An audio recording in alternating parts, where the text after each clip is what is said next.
명쾌한 해설을 해주실 뉴스 전문가 세 분 오늘도 스튜디오에 나와 있습니다. 김효은 전 더불어민주당 상근부 대변인, 윤희석 전 국민의힘 대변인, 그리고 백성문 변호사, 이렇게 세 분입니다. 안녕하십니까? 네, 어서 안녕하세요. 오십시오. 자, 조금 전에 저희 취재 기자를 통해서 이야기 들었습니다만 오늘 오전 외교부에서 속보가 날아왔습니다. 우리나라가 중국과 기존에 이미 계약을 해두었던 이 요소 18,700톤 수출 검사가 끝났다라는 겁니다. 그 말은 즉 곧 수입이 시작될 예정이다, 이 말인데요. 물론 좋은 소식입니다. 그런데 이게 지금 18,700톤이라는 양이 아까 취재 기자가 얘기를 하는 걸 들어보니까 한 2달 정도 남짓 버틸 수 있는 양이다. 그 말은 근본적인 지금 해결이 된 건 아니란 소리잖아요. 그렇지만 어쨌든 급한 불은 껐고요. 이제 정부가 어떻게 신속하게 대응을 해서 좀 국민들의 불안을 좀 잠재웠다라는 점에서 의미가 있는 것 같습니다. 네. 이번에 또 이제 이런 요소수 사태를 보면서 굉장히 그 코로나19 이후에 우리가 어떤 글로벌 공급망 문제랄지 여러 가지 많은 어떤 세계 경제의 전환점에서 참 대응을 잘 해야 된다라는 어떤 하나의 인식에 계기가 된 것 같고요. 네. 이제라도 좀 청와대와 정부가 그 요소수 문제의 좀 심각성을 좀 더 깨닫고, 네. 그다음에 이제 TF 팀도 만들어져 있지 않습니까? 네. 좀 더 신속하게 움직이고 어떤 중국이나 다른 해외와의 협력도 강화하면서 특히 이제 정말 이 본질적으로 해결할 수 있는 뭐 국내에서 생산 문제랄지 여러 가지들을 빨리 검토하는 그런 계기가 되었으면 좋겠습니다. 네. 뭐 늦은 게 조금 아쉽긴 하지만 이제라도 빨리 이 사태를 수습할 수 있도록 지켜보도록 하겠습니다. 자, 이런 가운데 지난달 29일이었습니다. 이탈리아 로마에서는요, 한중 외교 회담이 열렸습니다. 정의용 외교부 장관이 왕이 중국 외교부장과 만난 건데요. 자, 이때는 요소수 품귀 현상이 한창 심각해지던 그 시기였습니다.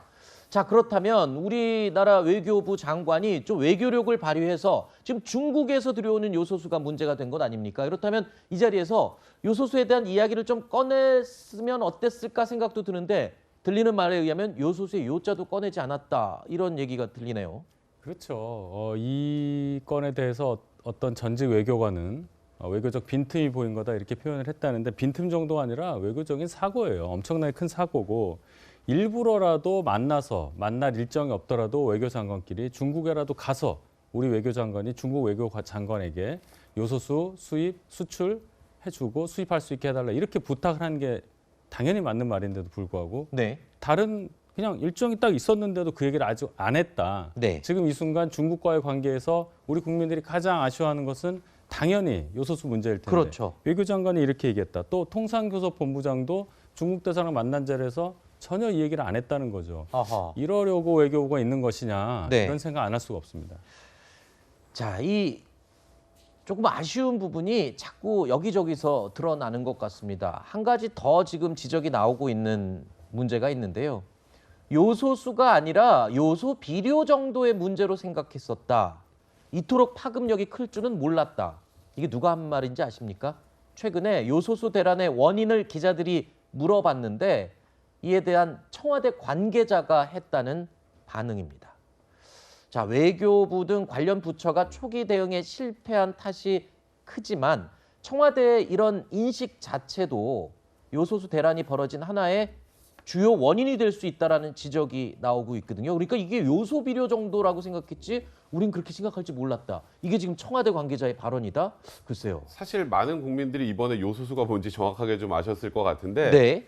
많은 분들이 아마 이 요소, 그다음에 요소수가 이렇게 우리 국가 경제에 중요한 물품인지 몰랐던 분들이 많았을 거예요. 국민들은 그래도 되지만 청와대 정부 관계자는 그러면 안 되죠. 지금 보시는 것처럼 말 그대로 대란이 일어난 상황 아니겠습니까? 네. 근데 이게 문제가 뭐냐면 2019년에 이제 일본이 불화수소 수출 못하겠다 할 때 그때 굉장히 전격적으로 선제 대응 잘했습니다. 그때. 네네. 근데 저 때와 지금의 차이를 보면 청와대가 진짜 저렇게 뭐 요소수 뭐 그런 거 뭐 좀 들들어 되는 거 아니 이런 정도의 그냥 안일한 인식을 아하. 했던 것으로 충분히 인식할 수 있는 게, 네. 왜냐하면 저 때 2019년에 선제적 대응한 거와 다르게 이번엔 저번 달 15일부터 이제 요소 수출할 그렇죠. 때 수출전 검사를 시작을 했으면 이제 그때부터 수입이 안 된다는 건 거의 불보듯 뻔한 사실이거든요. 네. 근데 아까 조금 전에 외교부 장관과의 그 회담에서도 얘기가 안 나왔던 건 정부에서 이 요소수에 관련된 이 심각성 자체를 인지를 못하고 있었다. 사실 이 정부 부처라면 이렇게 국가 경제 전체를 흔들 정도의 상황이라면 네. 이건 역시 선제적 대응을 했었는데 네. 이에 대해서 너무 안일한 판단을 했다라는 걸 단적으로 보여주는 게 아까 청와대 관계자의 네. 얘기가 아닌가 싶습니다. 아까 그 말이 와닿네요. 그냥 일반인들이 요소수가 뭐 요소 비료 뭐 이 정도 문제였나? 라고 말하는 거는 이해가 되지만 청와대 관계자가 그렇게 얘기했다는 것은 좀 용납하기 어렵다. 이런 비판이 쏟아지고 있는데요.